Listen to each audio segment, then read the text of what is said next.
Capítulo 1. O piano no aeroporto. Ela estava chorando, mas ninguém via, exceto ele. O cheiro de café requentado, vozes sobrepostas em diferentes idiomas, malas rolando com pressa no piso de mármore. Aeroportos sempre foram lugares de passagem, nunca de permanência. E para Lucas Avelar, 38 anos, CEO de uma fintech em expansão na Europa, aquilo era apenas mais um saguão entre dois contratos. Ele vestia um blazer de linho cru sobre uma camiseta preta básica, calça chino e tênis brancos. O tipo de roupa pensada para parecer casual, mas custar caro. Os cabelos levemente ondulados caíam sobre a testa com charme calculado. No rosto, as marcas de noites mal dormidas, mas também um olhar que escondia algo, talvez cansaço, talvez solidão.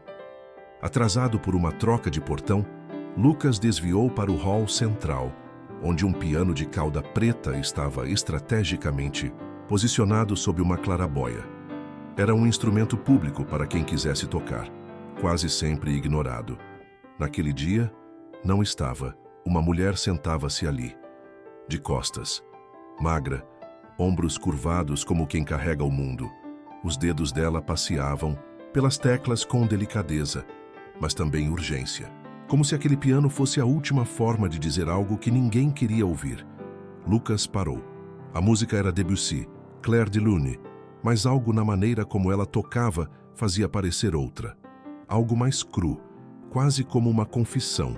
Ele se aproximou devagar, como quem não quer interromper um milagre. E foi então que viu o perfil dela, banhado pela luz que descia da claraboia. Ela estava chorando, não escandalosamente, mas de um jeito íntimo, discreto. Uma lágrima presa no canto do olho, teimando em cair. Ninguém notava, mas ele notou. "Você toca como se estivesse se despedindo", disse ele sem pensar, a voz mais baixa que o necessário. A mulher parou, mas não olhou. Por alguns segundos permaneceu imóvel. Depois, ainda com os olhos fixos nas teclas, respondeu: "Talvez eu esteja." Ela se virou devagar. Olhos castanhos muito escuros, quase negros, vermelhos de quem segurou o choro por tempo. Demais. Um cansaço bonito, desses que não envelhecem, mas humanizam. Seu nome, ele descobriria depois, era Clara Mendonça. Tinha 34 anos. Usava um vestido de algodão azul marinho amassado pela viagem, um cardigan cinza claro e uma aliança fina em um cordão no pescoço. O cabelo preso às pressas revelava uma mecha branca, jovem demais para aquilo. Mas havia dignidade, até na exaustão dela. Naquela manhã, Clara embarcara num voo sem destino planejado. "Compre o bilhete mais barato para qualquer lugar", dissera a atendente da companhia aérea. As mãos tremiam um pouco, e o sotaque paulista mais puxado causava leve estranhamento ali no aeroporto do Galeão. A atendente hesitou, mas não perguntou nada. Havia histórias que se liam no silêncio. 2 horas antes, Clara estivera sentada no banco de madeira da ala de oncologia do Hospital Santa Teresa. O som do monitor cardíaco ainda parecia preso dentro dos ouvidos. Um bip, depois o nada. O pai, com quem não falava direito há 6 anos, dera seu último suspiro com os olhos abertos. Clara segurava a mão dele, sozinha, sem entender o que estava sentindo. No bolso da mochila, um envelope. Nele, a letra trêmula do pai pedia desculpas por tudo, pelos gritos, pelas ausências, pelas cobranças injustas, e pedia uma coisa que ela não sabia se podia cumprir. "Vai viver, filha, de verdade." Ela saiu do hospital sem saber o que fazer com aquilo. E quando viu o letreiro Aeroporto Internacional, a decisão tomou forma antes do pensamento. Precisava ir. Para longe de tudo que a lembrasse dele, dela mesma, da culpa que não sabia se era justa ou só inevitável. No saguão do aeroporto, passou pelos balcões, pela praça de alimentação e ouviu o som familiar, um piano, e de algum modo, foi como se o pai estivesse ali. Não como ele era, bravo, frio, mas como poderia ter sido. Sentou-se e começou a tocar. Era o único modo que conhecia de sobreviver ao caos, transformá-lo em música, e foi aí, bem aí, que ele apareceu. Clara segurava ainda uma tecla presa, como se aquilo prolongasse um sentimento que ela não sabia nomear. Lucas se aproximou mais um passo. Estava tão perto que conseguia sentir o cheiro sutil do sabonete de lavanda que ela usara naquela manhã, ou talvez na noite anterior, quem sabe. Havia algo nela que parecia desencaixado do tempo. "Você está esperando por um voo?" Ele perguntou, baixando os olhos para a mochila pequena ao lado do banco. Ela sorriu, mas não havia alegria no gesto. "Não. Eu fugi de um..." Lucas hesitou. A resposta o desarmou. "Isso se faz?"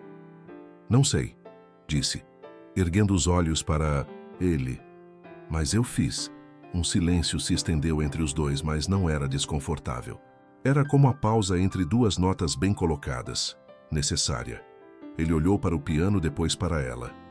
"Sabe, eu ouço muita música, mas essa foi a primeira vez que senti que alguém estava dizendo alguma coisa."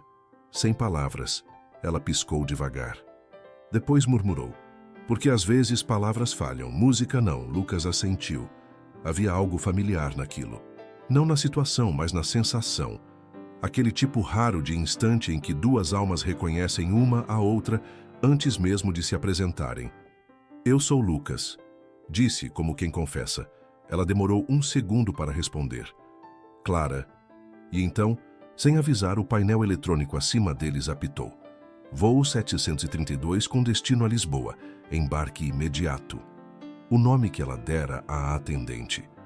Ela olhou para o letreiro, depois para ele, e foi nesse olhar, breve, hesitante, cheio de coisas, não ditas, mas em que ele soube, algo naquele voo não ia acontecer.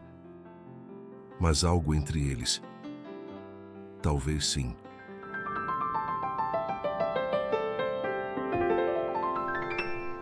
Capítulo 2. O voo que não aconteceu. Algumas partidas não têm portão, têm olhar. Clara olhou para o letreiro piscando o embarque. Depois para Lucas, que ainda parecia tentar entender por que havia parado ali, diante de uma estranha, tocando piano num aeroporto qualquer. "Você tem pouco tempo", disse ela, apontando com o queixo para o relógio do painel. "Não." Ele falou antes mesmo de pensar. "Meu voo é só amanhã." Clara franziu levemente o senho, uma mentira óbvia, mas gentil. Ele queria ficar. E ela sabia disso.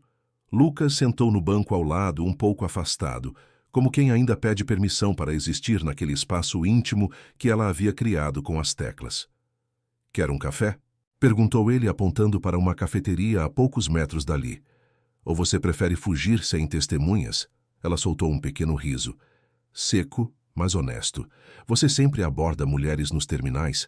Só as que tocam como se estivessem rasgando o próprio peito." Ela hesitou. E então respondeu: "Com leite, sem açúcar." Minutos depois, estavam os dois diante de xícaras fumegantes numa mesa de canto, entre malas esquecidas e anúncios de voos abafados pelo som ambiente. O barulho do aeroporto parecia ter recuado, ou talvez os dois tivessem simplesmente parado de escutá-lo.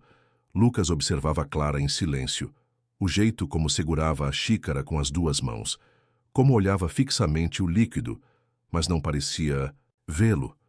Ela tinha o tipo de beleza que não se nota de imediato, mas que, uma vez percebida, se torna inesquecível. "Então, o que fez você desistir do voo?" Ela demorou para responder. O silêncio. Ele arqueou a sobrancelha, curioso. Quando o coração para de gritar e só sussurra, você percebe que pode continuar fugindo, ou pode parar. Lucas ficou em silêncio, porque de repente ele entendeu. Clara ergueu os olhos e o encarou. Havia vulnerabilidade ali, mas também firmeza. "E você, por que me seguiu?" Ele sorriu, mas o sorriso era triste. "Porque te ouvi antes de ver você." Uma pausa se instalou, densa, cúmplice. E foi nessa fresta, quase imperceptível, que algo mudou. Você já se sentou ao lado de um desconhecido e teve a sensação de que ele te enxergava mais do que muita gente que te conhece há anos? Se já sentiu isso, comente ou escreva: "Eu vi também." Capítulo 3. O que ela não disse. Algumas verdades se revelam no que não é contado. As xícaras já estavam frias quando Clara afastou os olhos da mesa e olhou pela janela do saguão. Aviões taxiavam sob o céu cinza, envoltos por uma névoa fina que dava ao mundo uma aparência suspensa, quase irreal. "Você vai ficar em qual cidade?" perguntou Lucas, tentando parecer casual. Ela hesitou. Depois soltou uma risada baixa, sem humor. "Eu não sei." Ele a observou com atenção, como se esperasse que ela dissesse algo mais. E ela percebeu isso. "Comprei o bilhete mais barato. Para fora daqui. Só para ter a sensação de que estava indo. Mesmo sem saber para onde." Lucas assentiu devagar. Aquilo o tocava em algum lugar escondido. Às vezes a gente só precisa sair, sem mapa. Clara encostou-se na cadeira, cruzando os braços, como se sentisse frio por dentro. "É que se eu ficasse, teria que lidar com o que sobrou. E o que sobrou..." A voz falhou. "É pesado." Lucas não perguntou o que era. Algo nele dizia que forçar a abrir aquela caixa seria uma violência. Mas mesmo assim a pergunta pairou no ar. Ela voltou os olhos para ele. "Você já sentiu isso? A vontade de desaparecer só para ver se alguém notaria?" Lucas prendeu o ar. Sim, mas nunca havia dito isso em voz alta, nem para si mesmo. Já, mais vezes do que gostaria de admitir. O silêncio seguinte foi diferente. Não incômodo. Era quase cúmplice. Como se os dois, por um momento, deixassem de ser estranhos. Ele olhou para o relógio. O tempo parecia ter desacelerado ali. Clara suspirou cansada. "Meu pai morreu ontem." A frase veio como um sussurro, mas ficou no ar como uma tempestade. Lucas se endireitou na cadeira, não em choque, mas em respeito. "Sinto muito." Ela assentiu, olhando de novo para fora. "É estranho. A gente brigou por tanto tempo que agora não sei se estou de luto ou aliviada. E isso me faz sentir uma pessoa horrível." Lucas apoiou os cotovelos na mesa, entrelaçando os dedos. Luto e alívio não se anulam. Às vezes, caminham de mãos dadas. Ela o encarou por um longo instante. Havia verdade na voz dele, mas também experiência, como se ele soubesse exatamente do que estava falando. "Você já carregou uma culpa que não sabia se era justa. Só inevitável. Se sim, comente ou escreva. Eu entendo." Ela sorriu pela primeira vez de verdade. "O que você faz da vida, Lucas?" Ele deu de ombros. "Fintech, investimentos, planilhas." "Entendi. Você empilha números. Para ganhar tempo." Ele riu. Era a primeira vez que alguém descrevia seu trabalho com tamanha precisão e ironia. "E você?" Além de fugir e tocar Debussy em pianos públicos, ela encarou a xícara vazia. Depois, com a voz mais baixa, "Eu era professora de literatura, mas pedi afastamento há 2 meses. Meu pai precisava de cuidados em tempo integral." Lucas assentiu. Um sentimento de admiração silenciosa atravessou o espaço entre os dois. Do alto-falante, o aviso ecoou. "Senhores passageiros do voo 732, última chamada para embarque imediato." Ela não se mexeu. Lucas também não. E então, devagar, ela deslizou o bilhete sobre a mesa e o rasgou ao meio. Capítulo 4. O lado de fora. Às vezes, ficar é o ato mais corajoso. Lucas segurou o silêncio enquanto observava Clara rasgar o bilhete com uma lentidão quase cerimonial. Nenhum deles falou nos minutos que seguiram. Apenas se olharam. Como se dissessem sem palavras, "Estamos fora do script agora." Ela suspirou. "Preciso de ar." Ele apenas assentiu. Saíram juntos pelas portas de vidro automático, atravessando a calçada até um pequeno jardim lateral do aeroporto. Não era exatamente bonito. Algumas árvores magras, bancos de concreto, um canteiro de lavandas mal cuidado. Mas havia sol. E um tipo de quietude que não existia dentro.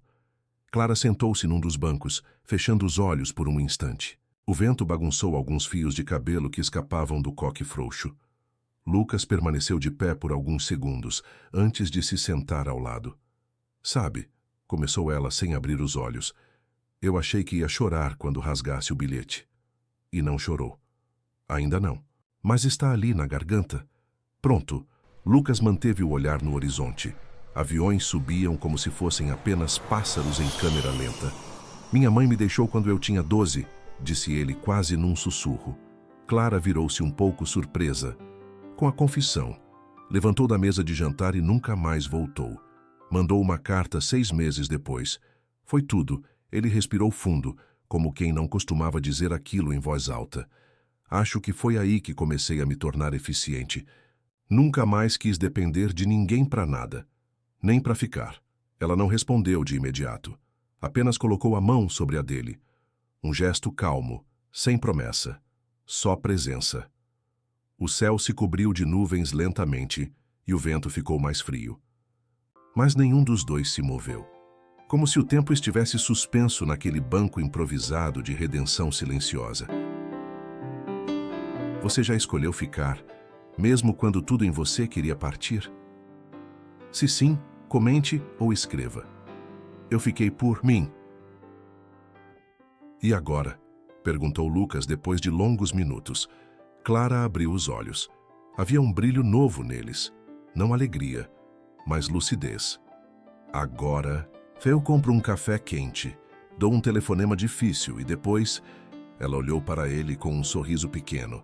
Talvez aceite um convite improvável. Lucas riu. Improvável, tipo... um almoço com um estranho que já sabe demais? Improvável. Tipo, confiar que não é só mais uma história de aeroporto. O celular dela vibrou. Nome do contato: Tia Norma. Clara encarou a tela por alguns segundos antes de atender. Oi, tia. Sim, tô bem. Não embarquei. Silêncio. Posso passar uns dias com você? Prometo lavar a louça. Enquanto ouvia a resposta, Lucas se levantou e foi até a cafeteria do lado de fora, voltando com 2 copos fumegantes. Quente. Com leite, sem açúcar, acertei? Ela pegou o copo. Acertou. Como é que você lembra? Algumas coisas a gente não esquece. Capítulo 5. Os dias emprestados. Algumas conexões não pedem promessas, apenas presença. A casa da tia Norma ficava em Campo Belo, a pouco mais de 40 minutos do aeroporto. Um sobrado antigo de portão azul e jardim com hortênsias, descuidadas. Clara caminhava até a porta devagar, com a mochila pendurada num ombro e o café que Lucas havia comprado na outra mão. Obrigada por... Ela começou hesitando. Por ter vindo até aqui. Lucas colocou as mãos nos bolsos da calça e olhou ao redor. Não fiz nada demais. Fez, sim. Ela respondeu com firmeza suave. Você ficou. Um silêncio. Leve, aconchegante. Quer entrar? Ela perguntou num impulso. Acho que tem bolo de fubá e tia Norma adora oferecer coisas mesmo quando ninguém pede. Lucas riu, mas balançou a cabeça. Outro dia. Hoje foi muito. Para nós dois, eu acho. Clara assentiu. E então fez algo inesperado. Tirou um papel dobrado da mochila e o entregou a ele. Isso estava dentro do envelope que meu pai me deixou. Lucas leu com os olhos. Não com pressa, mas com cuidado. Eram frases curtas, uma caligrafia trêmula, mas honesta. Pedidos de perdão, memórias fragmentadas. E no fim, vai viver, filha, por mim e por você. Ele devolveu o papel sem dizer nada. Apenas olhou para ela com um tipo de respeito que Clara não estava acostumada a receber. 2 dias depois, Lucas estacionava o carro diante da mesma casa. Ela havia mandado uma mensagem curta. Bolo de fubá confirmado. E talvez mais algumas. Confissões. Ele não sabia por que foi. Talvez porque nada no trabalho parecia fazer sentido nos últimos dias. Talvez porque não parava de ouvir a voz dela tocando Debussy em loop dentro da cabeça. Ou talvez porque ela fazia com que ele se lembrasse de algo que nem sabia ter esquecido. O que era estar presente sem precisar controlar tudo. Na cozinha, o rádio tocava baixinho. Clara usava um moletom largo e o cabelo preso em um coque preguiçoso. Ela parecia diferente, mais leve. Ou talvez fosse ele que estivesse vendo com olhos diferentes. Esse é o seu eu real, Perguntou ele brincando. Esse é o eu de terça-feira, ela sorriu. E então se aproximou, oferecendo uma fatia de bolo e um copo de suco de uva. Um brinde aos dias emprestados, disse ela, erguendo o copo de plástico. E aos encontros sem manual, eles brindaram e riram, como se estivessem tentando reaprender a viver. Você já viveu algo que não sabia nomear, mas sentia que era real? Se já sentiu isso, comente ou escreva. Eu me permiti. Na varanda da casa mais tarde, sentaram-se lado a lado em cadeiras de madeira. O céu começava a ganhar tons dourados. Vou voltar a trabalhar semana que vem, disse ela encarando o horizonte. A escola me ligou, eles me querem de volta. E você quer voltar? Ela demorou a responder. Não sei, mas acho que estou pronta para parar de fugir. Lucas olhou para ela. E pela primeira vez não viu só uma mulher em luto. Viu alguém em reconstrução. E talvez, pensou, fosse exatamente isso que ele também precisava. Não alguém para admirar de longe, mas alguém para andar ao lado tropeçando junto. Capítulo 6. O que ele carrega. Às vezes, o que nos atrai em alguém é exatamente o que não sabemos lidar em nós mesmos. O fim de tarde tinha cheiro de chuva contida e folhas secas. O vento brincava com os sinos de vidro pendurados na varanda, produzindo um som suave, quase meditativo. Clara segurava um livro no colo, mas não lia. Lucas girava o copo de suco nas mãos, distraído. Posso te perguntar uma coisa? Ela quebrou o silêncio. Pode. Você é feliz? A pergunta veio sem aviso. Como um corte limpo, Lucas demorou para responder. Depois riu, mas sem alegria. Eu sou bem-sucedido, serve? Não. Clara respondeu sem hesitação. São coisas diferentes. Ele respirou fundo. Eu fui treinado para ser eficiente, objetivo, para tomar decisões que trazem resultado. Mas, ultimamente, eu me pergunto se esse resultado é mesmo meu, ou só o que esperam de mim. Ela o observava com atenção, como se cada palavra dita fosse uma peça de um quebra-cabeça difícil. Você tem alguém? Já tive, algumas vezes. Ele deu um meio sorriso. Nada que durasse o suficiente para me atravessar. Clara mordeu o lábio, pensativa. Eu tive alguém que me atravessou, mas por dentro Lucas virou-se para ela. Machucou? Como uma faca quente em vidro frio, quebrando em silêncio. Um trovão distante cortou o céu. Nenhuma chuva caiu, mas o ar pareceu mais denso. Clara se encolheu um pouco no moletom. Lucas tirou a jaqueta e colocou sobre os ombros dela. Um gesto simples, mas cheio de cuidado. Meu pai dizia que eu precisava ser invencível, contou ele depois de um tempo. Que ninguém respeita homem que fraqueja. Passei anos tentando ser exatamente isso, intocável. E conseguiu? Acho que sim. Só que agora... Ele hesitou. Não sei mais quem eu sou quando não estou vencendo. Clara o olhou com ternura e disse quase como um segredo. Talvez você esteja começando a descobrir. Você já vestiu uma armadura por tanto tempo que esqueceu como era ser leve? Se já passou por isso, comente ou escreva. Estou reaprendendo. O céu escureceu devagar. Clara se levantou e entrou por um momento. Voltou com um cobertor pequeno e uma garrafa térmica. Chá de camomila. Tia Norma acredita que cura tudo, inclusive memórias. Lucas aceitou a xícara com um sorriso. E... Você acredita nisso? Clara pensou por um segundo. Acho que memórias não se curam. A gente só aprende a deixá-las deitar ao nosso lado sem brigar com elas. Ele assentiu, olhando para ela como se finalmente visse algo que procurava há muito tempo. Uma paz que não vinha da ausência de dor, mas da aceitação de que ela faz parte. E talvez, só talvez, Clara fosse a primeira pessoa que o fazia desejar parar de correr. Capítulo 7. A visita inesperada. A paz recém-descoberta pode estremecer com o som de uma campainha. Era uma quinta-feira nublada quando tudo começou a mudar. Clara preparava torradas na pequena cozinha, cantarolando algo distraída. Lucas, ainda de pijama, uma coisa rara, Digitava devagar no notebook, tentando organizar os e-mails acumulados sem se perder neles. A cena tinha o calor simples dos casais que dividem o tempo, mas não eram um casal. E aquilo não era rotina. Era um intervalo. Então a campainha tocou. Clara enxugou as mãos no pano de prato e foi até o portão. Lucas a seguiu com o olhar, curioso, até ver a silhueta de uma mulher bem vestida do lado de fora. Ombros retos, postura decidida. Desculpe, aparecer assim, disse a mulher com um sorriso tenso. Sou Lorena, trabalho com o Lucas, poderia chamá-lo? Clara franziu a testa por um instante. Depois se virou e chamou. Lucas, tem uma Lorena aqui. Ele parou por um segundo. Aquela pausa milimétrica que só quem está atento percebe. Saiu para encontrá-la. Conversaram do lado de fora por alguns minutos. Clara não ouviu o que diziam, mas viu o modo como Lucas mantinha as mãos no bolso e o olhar evasivo. Lorena falava rápido, gesticulando. Parecia nervosa. Quando ele voltou, Clara ainda estava no corredor, de braços cruzados. Tudo bem? Perguntou. Lucas assentiu, mas não a olhou. Um problema na empresa. Um dos contratos internacionais foi comprometido. Estão pedindo que eu vá a São Paulo amanhã. Reunião com o conselho. Clara apertou os lábios.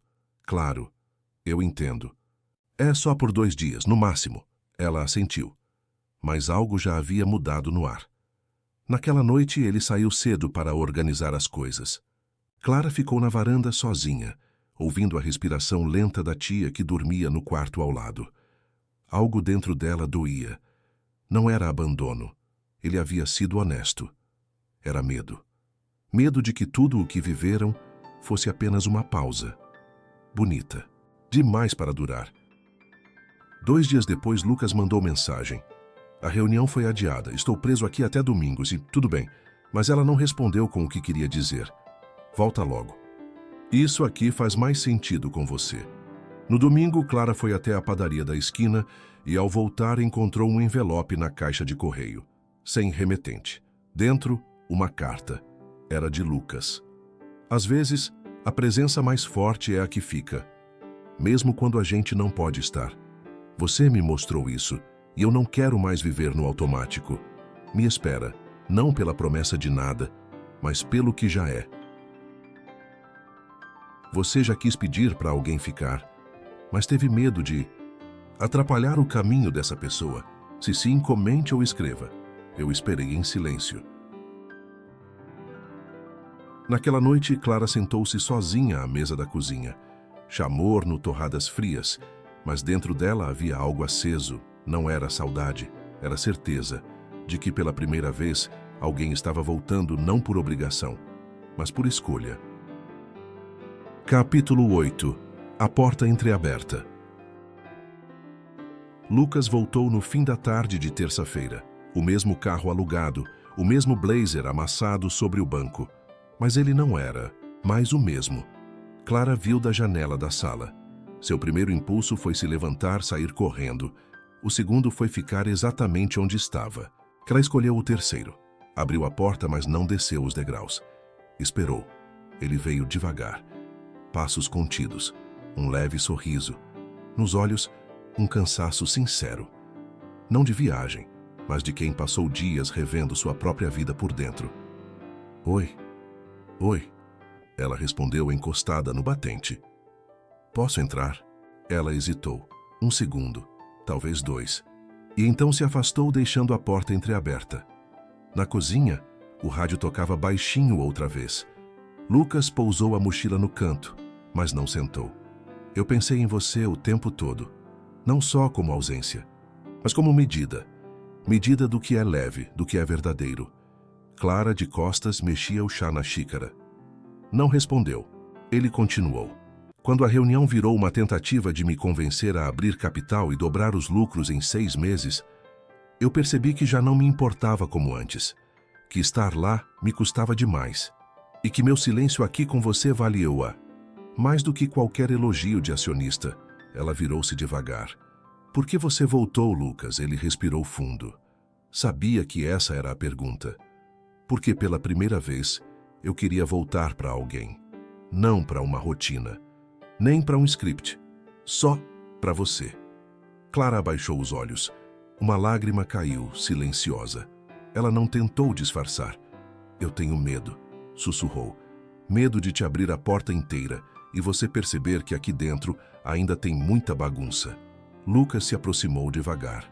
Colocou as mãos sobre as dela. Eu não quero uma casa perfeita.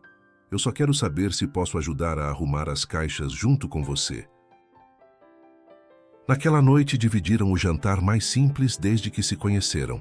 Sopa de legumes e pão amanhecido. Mas era ali, na simplicidade, que tudo fazia sentido. Lucas lavou a louça.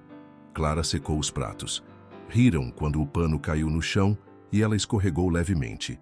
E mais tarde, sentados no sofá com as pernas enroscadas sob uma manta fina, ouviram música em silêncio. Ele encostou a cabeça no ombro dela. Você acha que isso é o começo? Ela pensou por um momento. Acho que é uma escolha, de dois começos, o meu e o seu, no mesmo lugar. Capítulo 9. Onde pousam os que escolhem ficar. Alguns amores não chegam correndo. Eles permanecem. O sábado amanheceu com um silêncio diferente, não o da ausência, mas o da completude. O tipo de silêncio que existe quando o que importa não precisa ser dito. Lucas estava na cozinha, desajeitado com o coador de pano que Clara insistia em usar. Ela apareceu na porta, rindo com os cabelos soltos, vestida num moletom largo demais que provavelmente fora dele. Mas naquele corpo leve, parecia casa. Você nunca vai dominar o café coado, né? Eu domino planilhas em tempo real, disse, ele fingindo orgulho. Já é um progresso. Ela se aproximou por trás e o abraçou pela cintura. O gesto o pegou de surpresa. E também não, porque algo dentro dele sabia. Ali era onde ele finalmente podia pousar. Na tarde daquele dia, saíram a pé até o parque próximo. Uma pequena feira ocupava a praça central. Crianças corriam, velhos tocavam sanfona. Clara segurava uma sacola de frutas com uma das mãos, e com a outra, entrelaçava os dedos aos dele. Lucas olhava para ela como quem ainda não sabia se aquilo era um milagre ou uma realidade. Mas, de todo modo, não queria que acabasse. Sentaram-se, sob uma árvore. Clara abriu a sacola, tirou 2 mexericas e começou a descascar uma delas. Quando eu era pequena, disse ela, meu pai dizia que mexerica era a fruta de quem sabia esperar. Porque cada gomo só vale a pena se você tiver paciência de descascar sem espremer. Lucas riu. Sabedoria cítrica. Não, sabedoria de vida. Ela ofereceu um gomo a ele. Ele aceitou, mas segurou os dedos dela por mais tempo do que o necessário. Clara, o que a gente está construindo? Ela o olhou por um segundo longo. Depois respondeu com uma calma que só quem já se quebrou consegue ter. Um pouso, não um voo. Na volta para casa, Lucas tirou do bolso uma pequena folha dobrada. Tinha um rascunho de contrato. Clara franziu a testa. Isso é sério? Muito, respondeu ele, teatral. Termos e condições de uma parceria de dias bons, ruins e cafunés infinitos. Assinado em duplicata, ela leu e riu. E depois, com os olhos úmidos, pegou a caneta e assinou, mas não com o nome inteiro. Assinou apenas a letra C. Lucas olhou e entendeu. Era ali. Era agora. Era real. Às vezes a vida não pede que a gente voe. Pede que a gente encontre um lugar seguro para pousar. Talvez você também já tenha escolhido ficar, ou ainda esteja procurando o seu lugar no mundo. Se esta história tocou algo dentro de você, compartilhe nos comentários. Eu escolho ficar ou conte. Qual foi o momento em que você soube que era hora de parar de fugir? Sua história pode inspirar outros a encontrarem o próprio pouso também.